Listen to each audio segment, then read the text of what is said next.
दोस्तों, आप सबका स्वागत है आपके अपने यूट्यूब चैनल स्टडी वेब्स में। मैं नीतीश कुमार आप सभी को इस चैनल पे स्वागत करता हूं। दोस्तों, हम लोग पिछले 2 वीडियो में मध्यकालीन भारत के बारे में जाना है। पहला वीडियो सिलेबस का था जिसमें हमने प्राचीन भारत से होते हुए मध्यकालीन भारत तक आया था और उसके बाद पूरे मध्यकालीन भारत को देखा था कि किस तरह से मध्यकालीन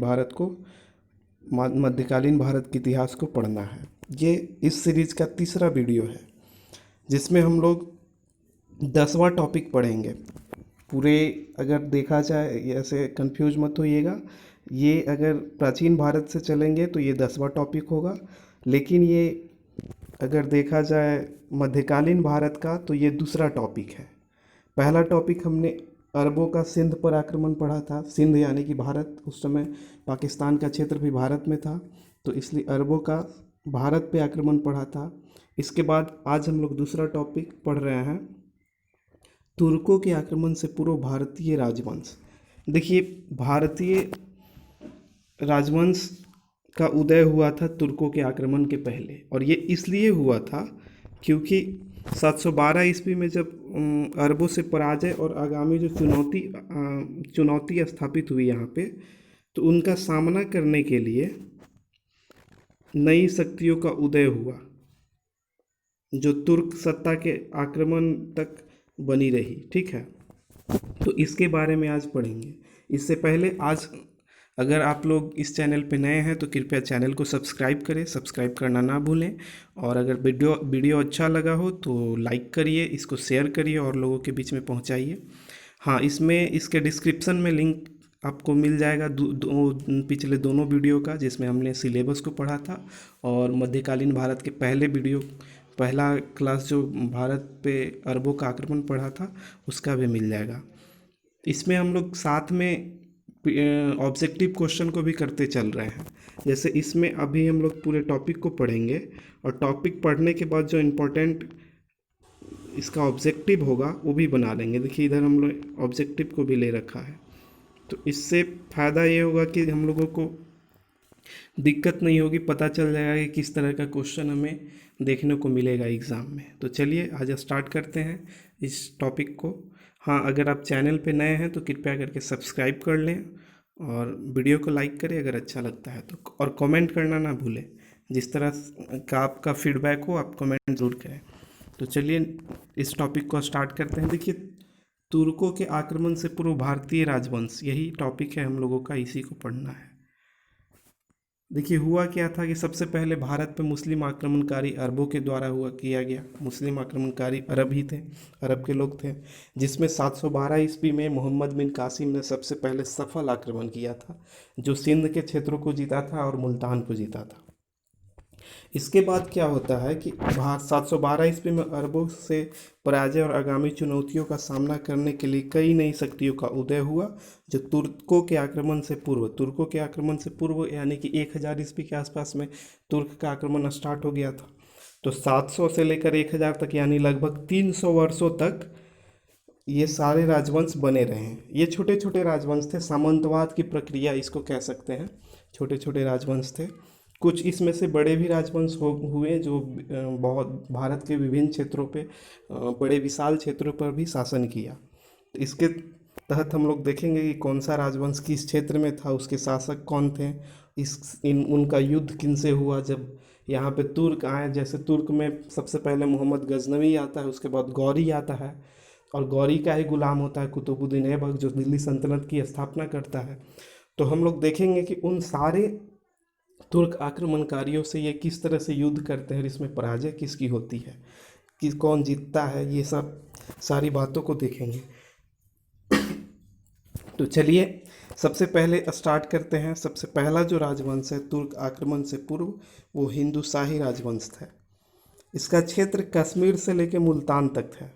अगर नदी के रूप में देखें तो चिनाब नदी से लेकर हिंदू कुश पर्वत तक का क्षेत्र हिंदू शाही राजवंश के अंतर्गत आता था। इसका एक मुख्य शासक हुआ जयपाल। देखिए, जयपाल जो है वो तुर्क आक्रमणकारी मोहम्मद गजनवी था, उसने जयपाल को पराजित किया था। देखिए, 1001 ईस्वी में इस वंश के राजा जयपाल को मोहम्मद गजनवी ने पराजित किया। मोहम्मद गजनवी कौन था? एक तुर्क आक्रमणकारी है। बस यही आपको जानना है। नेक्स्ट जो राजवंश है वो जेजाभुक्ति का चंदेल वंश है। इनका जो शासन काल रहा वो 9वीं सदी से लेकर 1182 ईस्वी तक रहा, और क्षेत्र जो था इनका बुंदेलखंड के क्षेत्र में थे। जेजाभुक्ति का जो चंदेल वंश था वो बुंदेलखंड के क्षेत्र में इनका राज्य व्यवस्था राज था। ठीक है। इसका एक इम्पोर्टेंट टॉपिक चंदेल वंश के लिए है कि 1182 ईस्वी में इस वंश के परमर्दी देव को चौहान शासक पृथ्वीराज चौहान ने पराजित किया, जिसके बाद इनकी शक्ति का पतन हो गया। 1182 ईस्वी में परमर्दी देव को, इसी जेजाभुक्ति के चंदेल वंश का परमर्दी देव है, उसी को पृथ्वीराज चौहान ने पराजित किया। इसके बाद इनकी शक्ति का पतन हो गया। चलिए नेक्स्ट देखते हैं। नेक्स्ट राजवंश है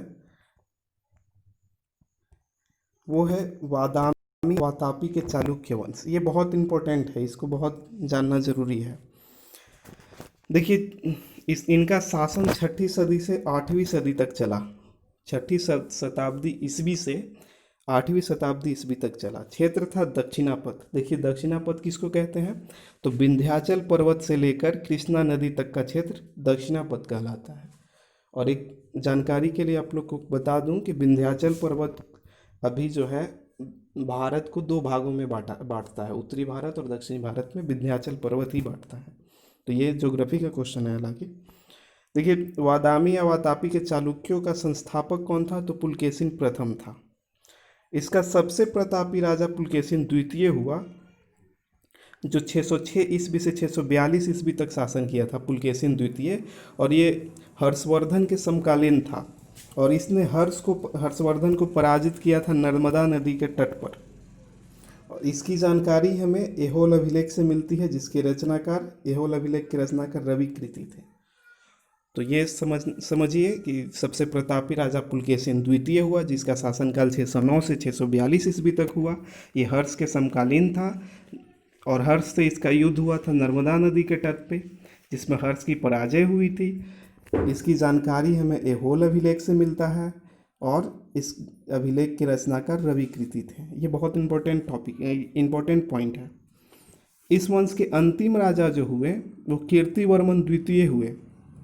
ठीक है, अंतिम राजा कीर्तिवर्मन द्वितीय हुए। ऐसे वातापी के बारे में एक पॉइंट और जान लेना है कि कीर्तिवर्मन प्रथम जो था, कीर्तिवर्मन प्रथम जिसका शासनकाल 566 से 597 ईस्वी तक रहा, वो वातापी का प्रथम निर्माता कहलाता है। यानी यही सबसे प्रतापी शासन प्रथम, अगर कोई अच्छा शासक हुआ वो कीर्तिवर्मन प्रथम हुआ, जिसको वातापी का प्रथम निर्माता कहा जाता है। तो वातापी के चालुक्यों का अंतिम शासक कीर्तिवर्मन द्वितीय था, जिसे दंतिदुर्ग ने पराजित कर दिया और राष्ट्रकूट वंश की नींव रखी। राष्ट्रकूट वंश देखिए क्षेत्र महाराष्ट्र के क्षेत्र में दक्कन का क्षेत्र था, उसी में राष्ट्रकूट वंश था। इसका संस्थापक दंतिदुर्ग था, जिसने कीर्तिवर्मन द्वितीय ये चालुक्य वातापी के चालुक्य कीर्तिवर्मन द्वितीय को हराकर दंतिदुर्ग ने राष्ट्रकूट वंश की नींव रखी। तो अब देखते हैं राष्ट्रकूट वंश। राष्ट्रकूट वंश का शासनकाल 8वीं सदी के मध्य से लेकर 974 से 75 ईस्वी तक चला। इनका क्षेत्र महाराष्ट्र का क्षेत्र था, राजधानी मानेखेड़ था। संस्थापक अभी देखे दंतिदुर्ग। भाषा कन्नड़ भाषा का राजभाषा इनका कन्नड़ था। दंतिदुर्ग, इसके अलावे अन्य शासकों में अमोघवर्ष का नाम बहुत ज़्यादा प्रचलित है। राष्ट्रकूट शासक अमोघवर्ष, इसने उपाधि धारण किया था वीर नारायण का, और इसकी एक रचना है, अमोघवर्ष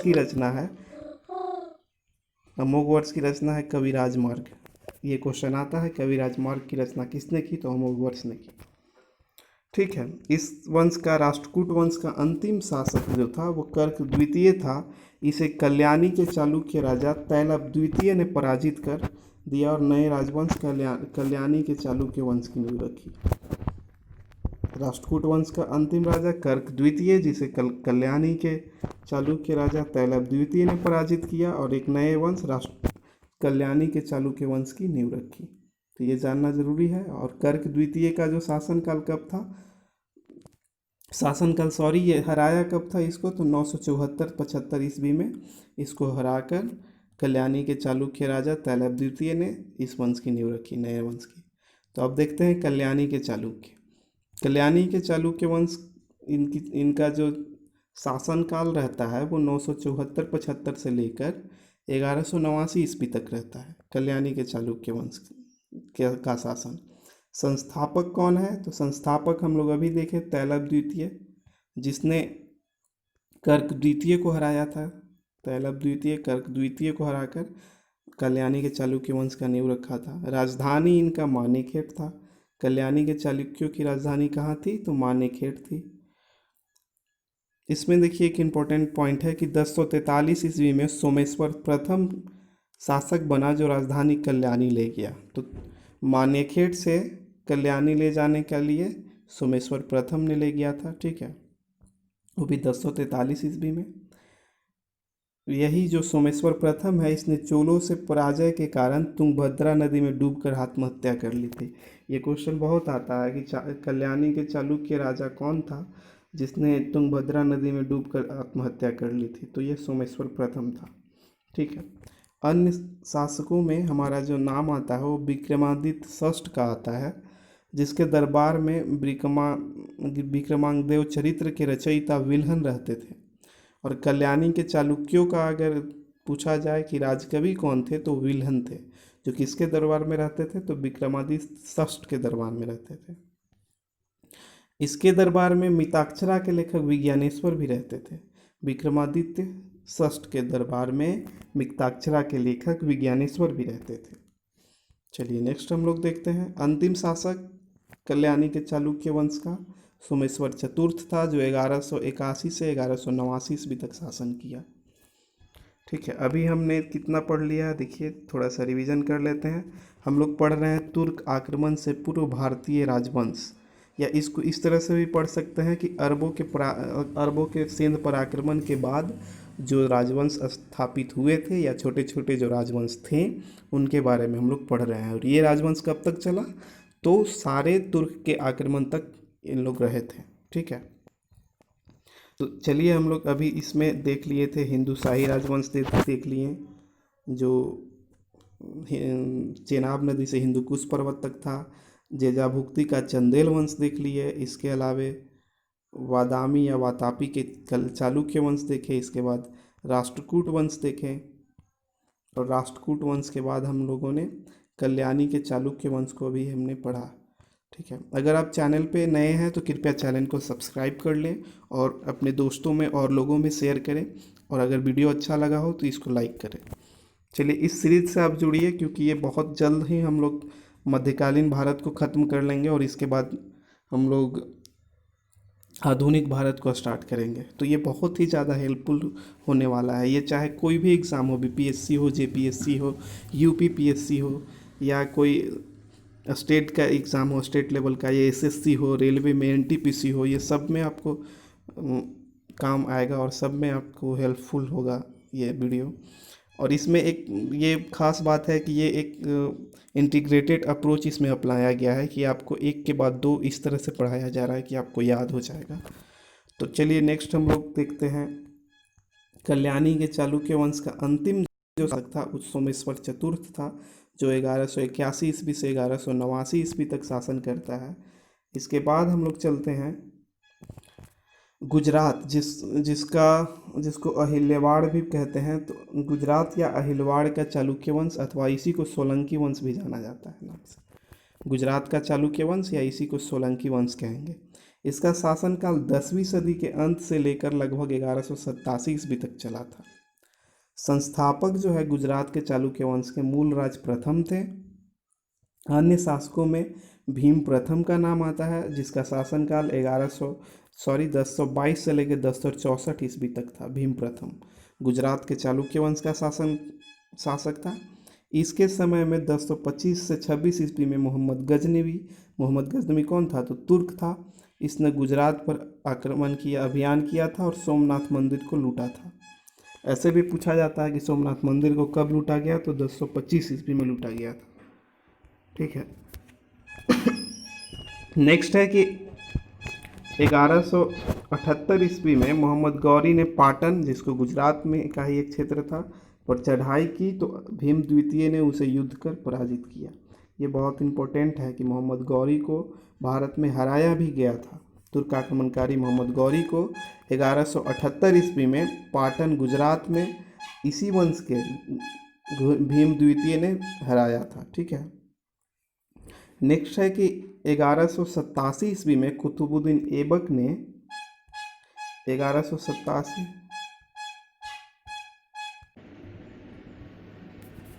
चलिए नेक्स्ट हम लोग जो है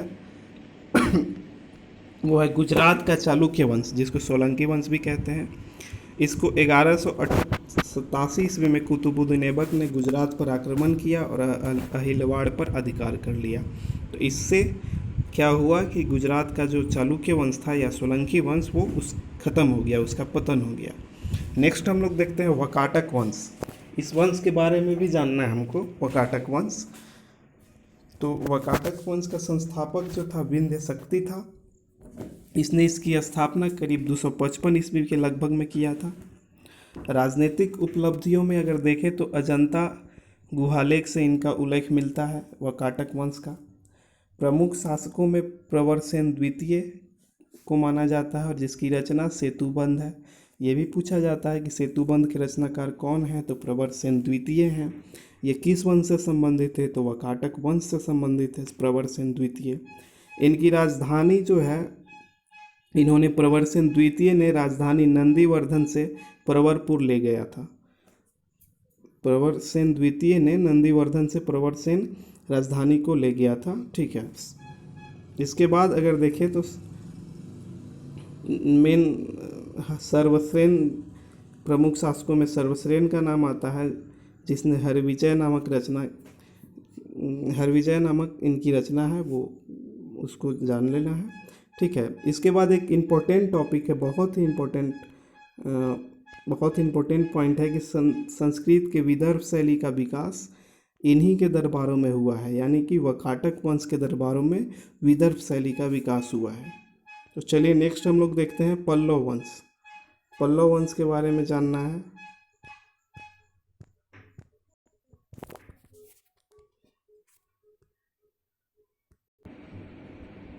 तो चलिए नेक्स्ट हम लोग पल्लव वंश के बारे में जानते हैं। इसके संस्थापक जो थे वो सिंह विष्णु थे। तो पल्लव वंश के संस्थापक कौन थे? सिंह विष्णु थे। इनका शासनकाल लगभग 565 से 600 ईस्वी तक रहता है। सिंह विष्णु के दरबार में, राज दरबार में भारवी रहते थे, जिनका रचना कृताजुनियम है। एक ऐसे भी क्वेश्चन आता है, कृताजुनियम के लेखक जो थे भारवी किनके दरबार में रहते थे? तो सिंह विष्णु के दरबार में रहते थे और सिंह विष्णु पल्लव वंश के शासक थे। ठीक है। प्रमुख शासकों में महेंद्र वर्मन प्रथम का नाम आता है, जो 600 से 630 ईस्वी तक शासन किया था पल्लव वंश के। इनका उपाधि चैत्यकरी था। इन्होंने चैत्यकरी की उपाधि धारण की थी। इनकी रचना महेंद्र वर्मन प्रथम की रचना जो है वो मतविलास प्रहसन है। ये बहुत क्वेश्चन पूछा जाता है कि मतविलास प्रहसन के रचनाकार कौन थे? तो महेंद्र वर्मन प्रथम ने संगीत की दीक्षा जो है रुद्राचार्य से लिया था। तो ये भी इम्पोर्टेंट है। नेक्स्ट जो शासक थे पल्लव वंश के, वो नरसिंह वर्मन प्रथम थे। अभी महेंद्र वर्मन प्रथम को देखा हमने, ये नरसिंह वर्मन प्रथम है, जो 630 से 668 ईस्वी तक शासनकाल इसका रहता है। इसने श्रीलंका के मानवर्मा की सहायता में एक नौसेना सिंहल भेजा था। ये जानकारी महावंश से मिलता है। ठीक है। नरसिंह वर्मन प्रथम ने श्रीलंका के मानवर्मा की सहायता के लिए एक नौसेना से सिंहल भेजा था और ये जानकारी हमें महावंश से मिलता है। ठीक है। नरसिंह वर्मन प्रथम के शासनकाल में ही चीनी यात्री जो है हेनसांग कांची गया था, यानी कांचीपुरम में नरसिंह वर्मन प्रथम के शासनकाल में ही हेनसाल आया था। ठीक है। नेक्स्ट है कि वादामी के चालुक्यों पर विजय के उपलक्ष्य में विजय स्तंभ स्थापित किया। किसने? तो नरसिंह वर्मन प्रथम ने वादामी के चालुक्यों पर विजय के उपलक्ष्य में विजय स्तंभ स्थापित किया और उपाधि के रूप में वातपिकोंड या महामल की उपाधि धारण की। ठीक है। नेक्स्ट देखते हैं। नेक्स्ट शासक पल्लव वंश के नरसिंह वर्मन द्वितीय है, जो 700 से 728 ईस्वी तक शासन करता है। ठीक है। इन नरसिंह वर्मन प्रथम ने कांची के कैलाश मंदिर का निर्माण कराया था। महाबलीपुरम में सौर मंदिर का निर्माण करवाया था। सौर मंदिर, ऐसे भी क्वेश्चन आता है कि सौर मंदिर कहाँ है, तो महाबलीपुरम में है। और इनके दरबार में, नरसिंह वर्मन द्वितीय के दरबार में संस्कृत के विद्वान डंडिन रहते थे। तो डंडिन किसके दरबार में रहते थे, तो नरसिंह वर्मन द्वितीय के दरबार में रहते थे। डंडिन की रचना जो है 10 कुमार चरित्र है और काव्य दर्श है। ऐसे भी पूछा जाता है कि काव्य दर्श के रचनाकार कौन थे, तो डंडिन थे। और 10 कुमार चरित्र के रचनाकार कौन थे, तो वो भी डंडिन थे। नेक्स्ट है कि अंतिम महत्वपूर्ण शासक, तो अपराजित थे। अगर हम लोग पल्लव वंश की बात करें तो पल्लव वंश के अंतिम महत्वपूर्ण शासक अपराजित थे। चलिए अब नेक्स्ट हम लोग नेक्स्ट वंश के बारे में जानते हैं, वो है चोल वंश। देखिए चोल वंश जो है ना, ये संगम साहित्य के अंतर्गत आता है। दक्षिण भारत के जो समुद्र तटीय एरिया है सबसे अंत में, वहाँ पे चोल वंश था, ठीक है। और ईसा पूर्व 2री शताब्दी से 3री से 4थी शताब्दी तक, यानी 2री से 4थी शताब्दी तक मान लिया जाए, चोलों का शासन जो है संगम काल के अंतर्गत चलता है, ठीक है। पुनः इनकी शक्ति क्षीण हो जाती है और पुनः इनका उत्थान जो है वो 9वीं सदी के मध्य में विजयालय के द्वारा हुआ, ठीक है। तो चोलों का जो पहला जो ईसा पूर्व 2री सदी से लेकर के 4थी सदी तक इनका शासन चला, लेकिन उस संगम काल के अंतर्गत ये अध्ययन हम लोग कर लेंगे जो प्राचीन भारत में आएगा। इनके बाद उनका शक्ति क्षीण हो जाता है, फिर इनकी शक्ति का उत्थान जो है 9वीं शताब्दी में विजयालय के द्वारा होता है, जो तुर्क आक्रमण के पूर्व तक रहता है, ठीक है। तो चोल जो थे ये पल्लवों के सामंत थे। अभी जो हम लोग पल्लव पढ़े उनके सामंत थे। पेन्नार और वेलारू जो कावेरी नदियों के मध्य का राज्य है, पूर्व समुद्र तक फैला हुआ ये चोल था, ठीक है। पेन्नार और बेलारू नदियों के बीच में या कावेरी नदियों के मध्य का राज्य पूर्वी समुद्र तट पे है। भारत का जो पूर्वी समुद्र तट है यानी आंध्र प्रदेश का क्षेत्र, उस साइड में ये चोल वंश था, ठीक है। संस्थापक विजयालय थे। उपाधि इन्होंने नरकेसरी की उपाधि धारण की थी। तो ये भी पूछा जाता है कि विजयालय, चोल वंश के शासक विजयालय ने किसकी उपाधि धारण की थी, तो नरकेसरी की उपाधि धारण थी। अन्य शासकों में परांतक प्रथम का नाम आता है, जिनका शासनकाल 907 से 953 ईस्वी तक चला। इसके अलावे अन्य शासकों में राजराज प्रथम का आता है। ये भी बहुत इम्पोर्टेंट है कि राजराज प्रथम किस वंश के शासक थे, तो चोल वंश के शासक थे। इनके समय में श्रीलंका, चेर और पांड्य के त्रिसंगठन को इन्होंने हराया था। मालदीव पर विजय प्राप्त की थी। तंजौर में बृहदेश्वर मंदिर बनवाया, जिसे राजराजेश्वर मंदिर या राजराज मंदिर भी कहा जाता है। तो ये क्वेश्चन बहुत आता है कि तंजौर में बृहदेश्वर मंदिर का निर्माण किसने करवाया था, तो ये राजराज प्रथम ने करवाया था। ये शैव मत के थे, शैव धर्म से संबंधित है राजराज प्रथम। इनके शासनकाल में जो है नौसैनिक शक्ति बहुत ज़्यादा बढ़ गया था राजराज प्रथम के समय में, ठीक है।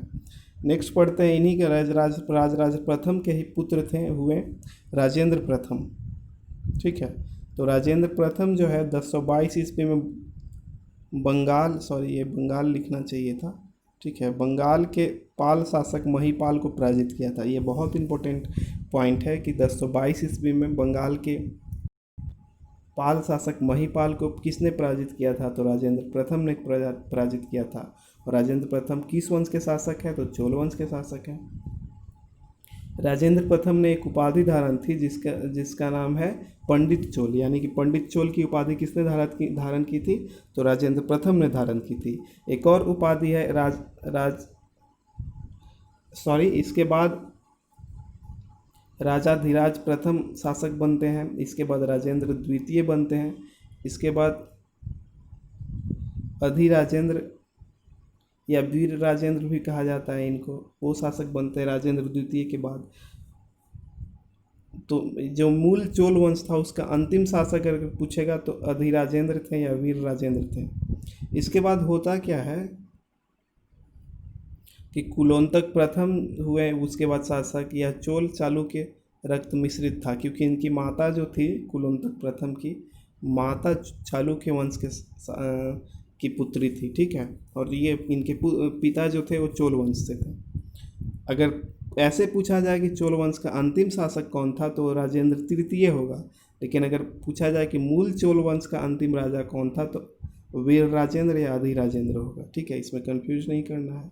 तो चलिए आज हमने ये पढ़ लिया कि तुर्कों के आक्रमण से पूर्व भारतीय राजवंश कौन कौन थे, इनके प्रमुख शासक कौन हुए, उनके प्रमुख उपलब्धियां क्या थी, उन्होंने किन किन युद्ध को लड़ा, उन्हें तुर्कों के द्वारा किसने पराजित किया, कब पराजित किया। तो ये सारे हमने इम्पोर्टेंट टॉपिक देख लिया जो हमने मुल्तान से लेकर के ये दक्षिण भारत में चोल पल्लव सबको पढ़ लिया है, ठीक है। अब इससे हम लोग रिलेटेड ऑब्जेक्टिव क्वेश्चन को कर लेते हैं। तो चलिए सबसे पहला क्वेश्चन हम लोग देखते हैं। देखिए अगर आपको ये वीडियो अच्छा लग रहा हो तो लाइक करिए कृपया करके, सब में और लोगों तक भेजिए, शेयर करिए।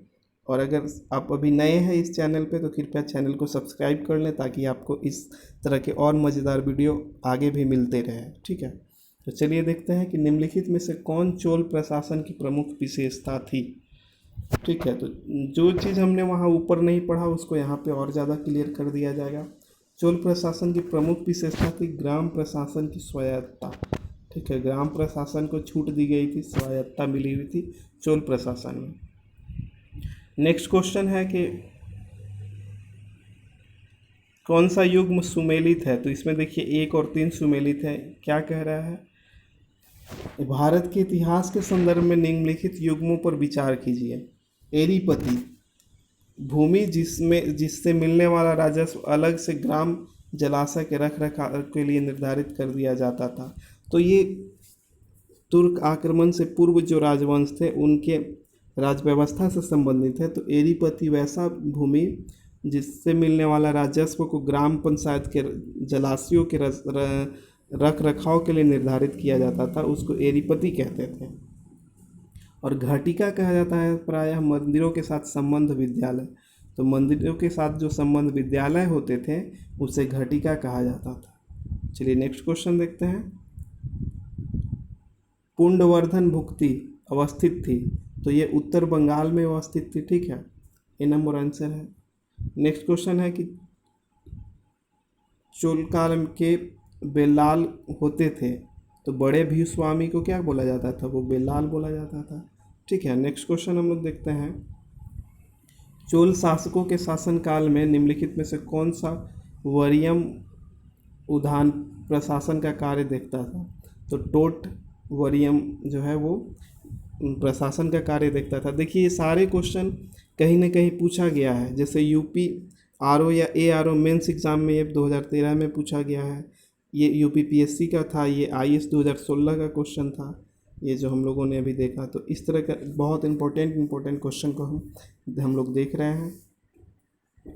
नेक्स्ट पढ़ते हैं कि राष्ट्रकूट वंश की नींव किसने रखी थी। अभी हमने पढ़ा था कि दंती दुर्ग नामक व्यक्ति ने राष्ट्रकूट वंश की नींव रखी थी, ठीक है। नेक्स्ट क्वेश्चन है कि चोल के शासनकाल में श्रीलंका एवं दक्षिण भारत के मध्य मुक्त व्यापार केंद्र कौन सा बंदरगाह था। तो कैटन का बंदरगाह जो है चोल काल में सबसे ज़्यादा इम्पोर्टेंट रहा, जो श्रीलंका और दक्षिण भारत के मध्य से मुक्त व्यापार का केंद्र था, कैटन का बंदरगाह, ठीक है। नेक्स्ट क्वेश्चन है कि चतुर्थ नटराज की प्रसिद्ध कांस्य मूर्ति किस काल का उदाहरण है। जो नटराज की मूर्ति हम लोग देखते हैं तो ये चोल काल का ही है। नेक्स्ट क्वेश्चन देखता है कि जेजाभुक्ति प्राचीन नाम है बुंदेलखंड का। अभी हम लोग देख रहे थे जबकि जेजाभुक्ति का चंदेल वंश, तो वो उसका क्षेत्र क्या था, बुंदेलखंड ही था। तो बुंदेलखंड का पुराना नाम ही जेजाभुक्ति है। नेक्स्ट देखते हैं हम लोग।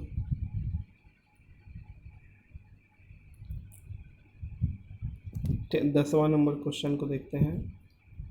क्वेश्चन है कि निम्न में से दक्षिण भारत का कौन सा राजवंश अपनी नौसेना शक्ति के लिए प्रसिद्ध था। अभी देखें चोल जो था ज़्यादातर नौसेना शक्ति के लिए प्रसिद्ध था। नेक्स्ट क्वेश्चन देखते हैं कि चोल शासक का नाम बताइए जिसने श्रीलंका के उत्तरी भाग पर विजय प्राप्त की। तो राजराज प्रथम था, जिसमें हमने आपको बताया था कि राजराज प्रथम ने श्रीलंका पर भी अधिकार कर लिया था। नेक्स्ट क्वेश्चन हम लोग 12 नंबर में देखते हैं कि चोल राजाओं में किस एक ने श्रीलंका पर विजय प्राप्त की थी। राजेंद्र प्रथम ने, जिसको राजराज प्रथम भी बोला जाता है। दक्षिण भारत का प्रसिद्ध तक्कोलम का युद्ध हुआ था, तो चोल और राष्ट्रकूटों के बीच में तक्कोलम का युद्ध हुआ था। ये बहुत इंपॉर्टेंट क्वेश्चन है। देखिए यूपी यूडीए और एलडीए में प्री में पूछा गया है, 2001 का क्वेश्चन है। नेक्स्ट क्वेश्चन है कि 9वीं सदी में निम्नलिखित में से किसके द्वारा चोल साम्राज्य की नींव डाली गई थी? तो विजयालय ने चोल वंश की नींव रखा था 9वीं शताब्दी में। ठीक है। नेक्स्ट क्वेश्चन है कि कुशल ग्रामीण प्रशासन के लिए प्रसिद्ध राजवंश था, तो ये चोल राजवंश था। ग्रामीण प्रशासन इसकी विशेषता थी। नेक्स्ट क्वेश्चन है कि चोलों के अधीन ग्राम प्रशासन के बहुत से ब्यौरे जिन अभिलेखों में मिले हैं वह कहाँ से मिले हैं? तो उत्तर मैरूख से मिले हैं ये सारे। नेक्स्ट क्वेश्चन है कि 72 व्यापारी चीन में किसकी कार्यकाल में भेजे गए थे? तो ये कुलोत्तुंग प्रथम के शासनकाल में भी चीन भेजे गए थे। तो इस तरह से देखिए हमने अभी पूरी के पूरे तुर्क आक्रमण से पूर्व भारतीय राजवंश को पढ़ लिया है, इनके ऑब्जेक्टिव को भी कर लिया है। तो चलिए आज का वीडियो यहीं पे ख़त्म करते हैं, और आपको अगर ये वीडियो अच्छा लगा हो तो कृपया लाइक करें और लोगों में शेयर करें। अगर चैनल पे नए हैं तो कृपया करके चैनल को सब्सक्राइब कर लें और बेल आइकन को दबा लें। ये जो सीरीज चल रहा है वो 21 दिन में पूरा का पूरा मध्यकालीन भारत को ख़त्म किया जाएगा, और आप ख़त्म ही नहीं किया जाएगा बल्कि आपको पूरी तरह से समझाया जाएगा। तो चलिए दोस्तों, मिलते हैं नेक्स्ट वीडियो में। और अगर आप पीछे के 2 वीडियो को नहीं देखे हैं तो मैं इस वीडियो के डिस्क्रिप्शन में लिंक दे दूँगा, आप वहाँ से जाकर उसको देख सकते हैं और अब जानकारी हासिल कर सकते हैं। चलिए धन्यवाद।